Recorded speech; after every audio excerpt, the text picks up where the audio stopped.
Okay, so we got some more painting to do, but for the most part,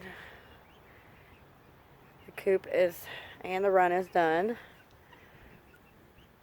All my babies are out and about, except one of the roosters and one of the hens. They're shut up because they want to keep being bullies. So we're going to lock them up for a few days and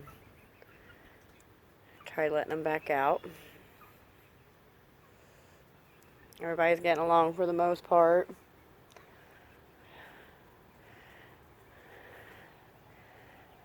There's a duck swimming area and little mud hole they like to play in. They dig holes with their beaks and they made like perfect circles in the ground.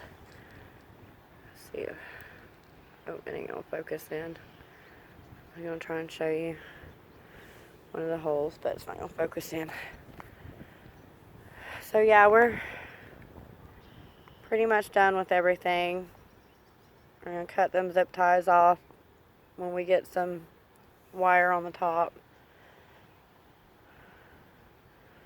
to hold the fence together on top.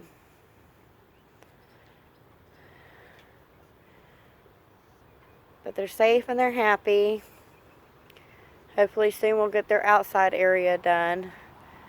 Their fence all around here. And then they'll be able to come out and play.